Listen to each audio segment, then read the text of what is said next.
Get into your downtown memories. Uh, well, Lenoir's had a lot of little mom and pop restaurants. When I first came here, I rented a room. Miss Thomas, you remember Thomas Furniture Company? Oh, yeah. I had a room there, and eventually she let me fix breakfast, but I would have to get up and go downtown to the Hotel General Lenoir. They had a coffee shop there on the corner, and John Brannon, who was a math teacher and Algebra. He taught first yeah, algebra. and he was baseball coach. Yeah. He was all. We had breakfast together down there every morning, and Lenoir City was. I mean, there were stores that were open, but Saturday was the big day. Everybody came to town, and I guess the White Store was here when I came. Oh, yeah. Yeah. Oh, yes. Yeah, it was here, and that was a big store. There was a J.C. Penney. You think about all the businesses that were there. We have an exhibit at the museum of advertising promotions. Oh, Myra Howe worked at the First National Bank, and evidently she was downtown. She was downtown every day, and she saved everything. Everything. And then Helen Shipley brought in some things. We have a Thomas Hill hat with has Thomas Hill in the band and the box that it came in. So we have a lot of things, and people who grew up in Lenoir City and were here in the 50s and 60s, they have a wonderful time going through that exhibit. But it was a prosperous little town, and for some reason, now I guess I had been at UT Knoxville for 2 years, and I loved movies, and I would go to Knoxville to the movies, and I shopped at Knoxville, but I remember with my first paycheck, I bought a sport coat down at Thomas Hill's. Remember Herman West? Right. Yeah, my first suit came from there. There were no apartments here. No apartment. That is, I can see there's, now then there's many apartments, we had choice. Oh yeah. No, Well, there were no apartments in this area, even in the 60s. But anyhow, it was a small town, and everybody came to town on Saturdays, and everybody pretty much knew everybody else, and the merchants supported the schools, and it was. I remember when we started trying to do something with a cotton mill.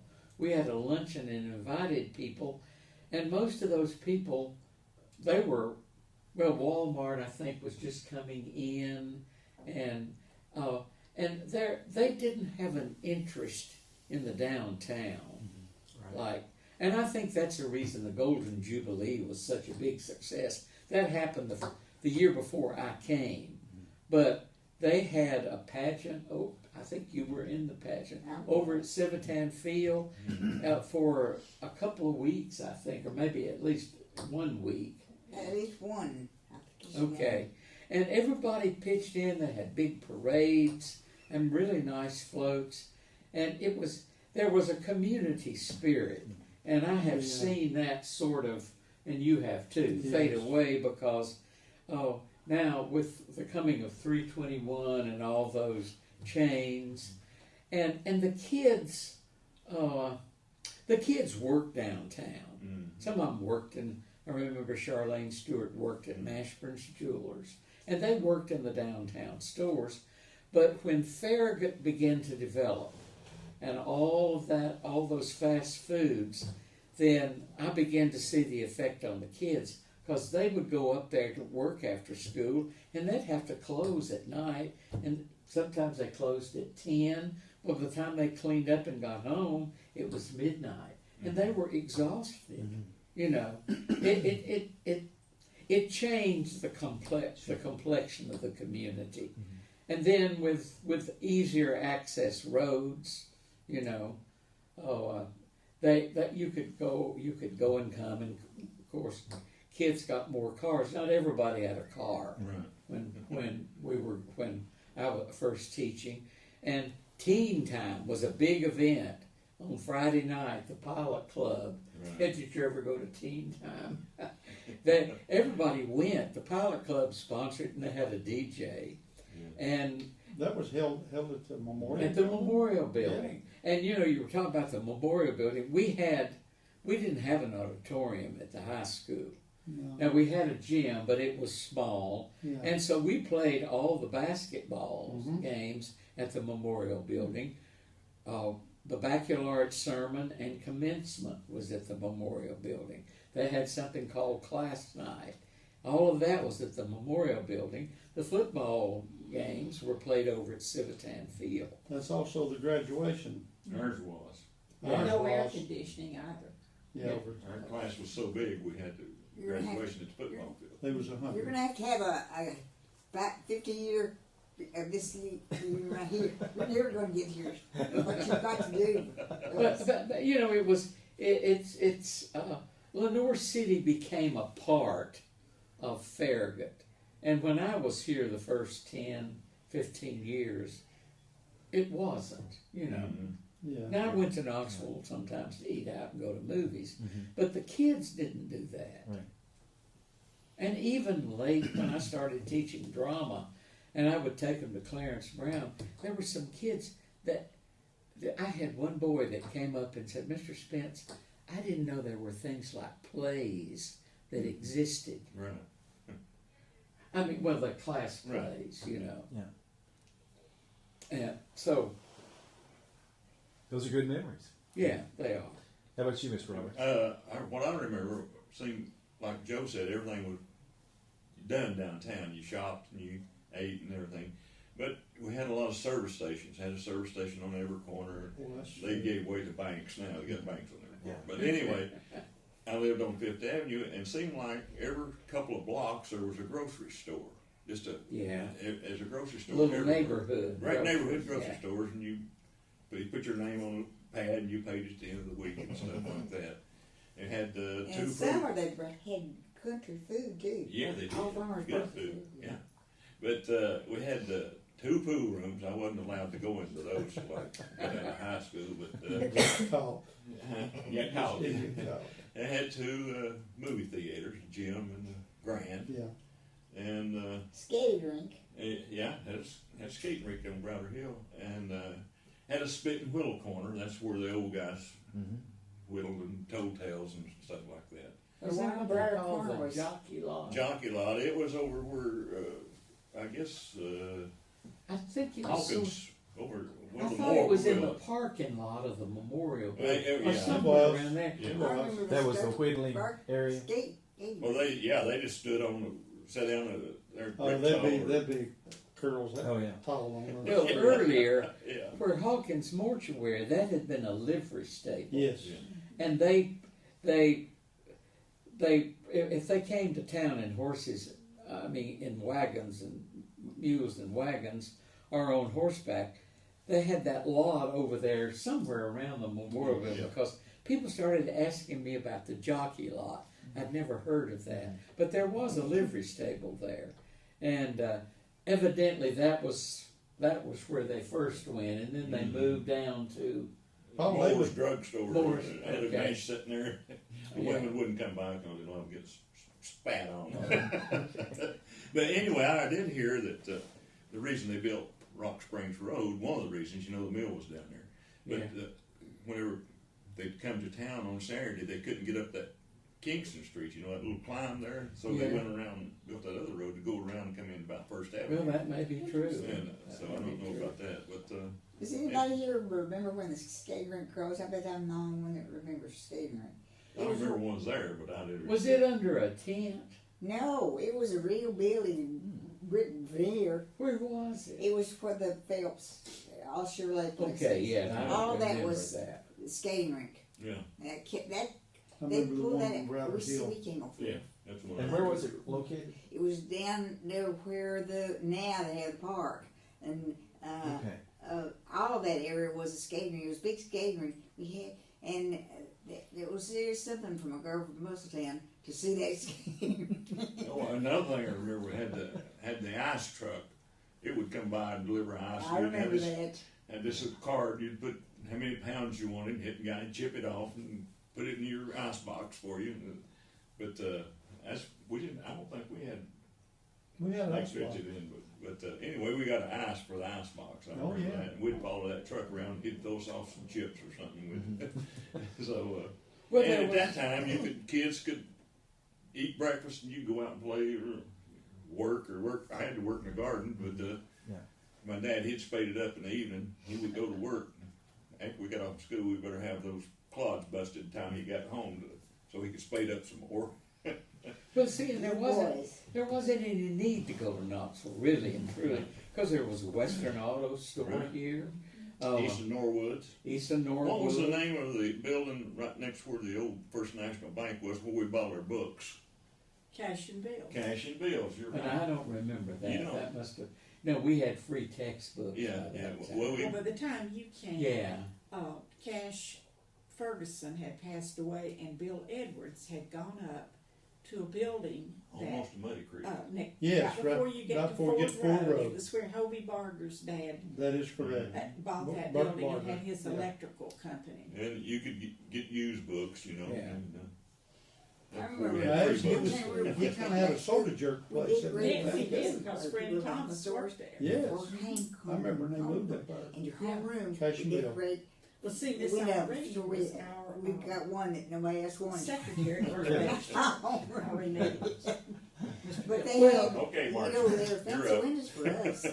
What's Yeah. interesting, I thought about that the other day. Maybe. There was an Exxon station down there where the First National Bank. I worked for That's Alan. where Alan Alan. Fine. Barbara and Jamie Fines. Yeah, had Alan it. Fine. Yeah. And then on the other end of town, somewhere down there, around the telephone exchange, what was that? Tubby One Logan next had to a. Right. You did? But they have two Exxon stations, and then there were all other kinds of Right. stations there too. Is Hey, Sarton, wait just a minute. Before he's talking, mentioned Alan Fines, I remember something else. Okay. I Warn worked the there in person. high school, and Follows you. all the city Warning. fathers, Why you get screwed together? all the city fathers would come in there in the afternoon, and I got an education right there. I bet. Go ahead. Oh, to the Exxon. Yeah. I don't probably remember as much about downtown Lenoir City as Paul did because I was a Martell girl. Mhm. But someone mentioned J.C. Penney's. Well, my dad, work carried him to Lenoir City. He was from Anderson County, and his dad died quite suddenly, leaving him the breadwinner of the family. So he got a job, and that's what carried him here. We did not shop at J.C. Penney. We did not shop at the only other chain store here, which was at A&P, because Daddy said that we shopped with our friends, our neighbors, and our fellow church members. So therefore, Henry Cobb's store Yeah. was where Daddy bought his clothes, and my brother, and Walter Hines' grandparents had Hines Grocery, Mm-hmm. okay, and then Goodwin's Drugstore, Double A Munger Furniture, Miss Ethel Thomas. I have a piece of furniture in my house now that came from Miss Thomas's furniture store. But my dad, although he was not born here, he felt like he was an adopted son, and he loved this town, and he taught me. Now, my dad died when I was young. Never had any idea I would ever marry a man who would be in business for himself. But Dad taught me that you were loyal to local businesses, That's and boy, true. we were. And you knew the people, Mashburns, Mm-hmm. you knew all of these people, East Norwoods. Right. Now, my mother traded at East Norwoods because my mother ran a beef cattle farm, and East Norwood was the hardware that had the things that a farmer would need. My dad traded over at Roy G. Cardwell's Mhm. because it was the city hardware. It had things like you would use in your Yeah, house yeah. more. It was, well, Cardwell's was what, a third of the size probably of East Mhm. Norwood. Yes. East Norwoods was huge. It was a huge. Right. I remember Donald Simpson's brother, Paul, yes. Paul, My parents lived in lived North at, City he 6 worked at years East Norwood. before Yes. I was born. And so I remember a lot from them. They'll talk about But the Okay. saddest thing was, after I was an They had a adult restaurant. and was working, so you ironed at night. Mm-hmm. Okay, my iron burned out. So I went down the next day to J.W. Wilkins, went in and looked all over the place, and J.W. said, "What are you hunting?" I said, "Where have you moved the irons?" He said, "Oh, Margie, we don't carry irons anymore." I said, "What do you mean you don't carry iron? Been buying iron here?" He said, "Walmart come." Yeah. And that was my first experience with Walmart. Well, I went to Walmart and got an iron. That was one of the first, where were they at? Where Ingles is now, I think. Whatever. Oh, we got that iron. Well, 6 months later, I was buying another one. You know, it was not the quality merchandise. Right. But Walmart, to this day, if you see me in Walmart, it's a have to. Mm. Plus the fact I don't like to get out of my car there and step in trash. You know, they don't clean the parking lot. Right. But, I mean, I grew up where merchants were a part of the community, and it is so sad to see that gone. Mm-hmm. Mr. Wilson? Mr. Wilson, C.A. Clarence, Yes, there you go. Cut me out. I've got She- she, She was talking about irons, you know, with mother was You sitting know on a hot this stove. biography. Oh, okay. Yes. Didn't I have no remember. cord on, you know. I've got a couple of flat those. irons. This is gonna be an autobiography. I really never, I grew up here all my life. Never knew what Lenoir City looked like probably until I was, maybe 12 or 13, because we lived on a farm. You had to work, and you worked from daylight to dark. And I got lucky, at 15, I did get hired at the White Store. Worked there all through high school, because I had a brother-in-law that was assistant manager. And you remember probably Beans, Billy Richmond. I know you knew him. love Billy. But it was an interesting place. I remember when that 75 came along and everybody was getting, they did have 321 open, but they didn't have it, the bridges and everything. They shoved all the traffic in through Lenoir City. And you parked at an angle then. It's 4-way through there now. It was two lane, and you parked at an angle. Sometimes you may sit there 30 minutes trying to get out. Of course, we had parking meters all the way around the Memorial Building everywhere. And when I did get to drive, I'd have to park almost Second Avenue, you know, to get a parking lot. And I can almost tell you just about every store from one end to the other, because I pushed that buggy all over town, you know, with groceries. And that's where the happening was. When Saturday come, it was like downtown, I guess, Knoxville. You had to watch how you walk down the walk, or you'd be running into somebody, because they'd be going both ways. So was the White Store on Broadway? The White Store. Directly on Broadway. There was Okay. no My parking. Do you know where the college is? Yeah. Okay, let's go to the Loudon end of the college. You had the Bank of Loudon County that started. Next to that, you had Cobb's, which was a merchant. Somebody said they bought all of their clothes there. Me too, Kenneth Cobb. Then there was a little building built in between that, set on stilts, Pop's Diner. They had hot dogs, stuff like that. Then you had the White Store. That's on that side, and you come on up the road there, and you had Coons. Mm-hmm. Then you had a barber shop that was connected to the hotel. G.A. Mashford's. Yeah, Mashford's was in there also. Jumped the street, Rexall. J.C. Penney's was next. to that. J.C. Penney's was in that block too. And then you go to the next block. I won't name them all. We have some pictures in the 50s Yes. of downtown. Well, there was a store, it looks like it was somewhere down close to Heinz Grocery, and it had It was built out over, there was a porch and then there was a 2-story porch. What was that? Do you know? I can't remember. No.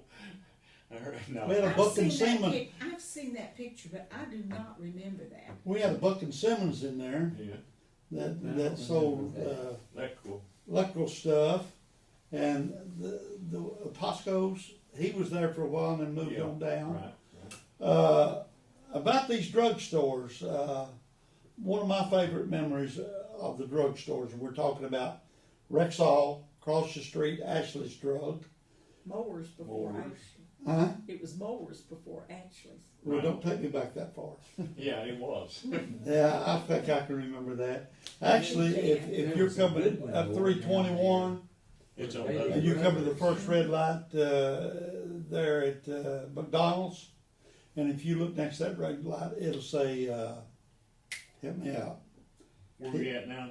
Hardee's? There, yeah, he was Hardee's? Frosty Probst, it'll say Yeah. Frosty Probst Road, coming in around behind Wendy's. He was a pharmacist at Ashley's Drug. Of course, he later on went to work for the city. But they had all these soda jerks.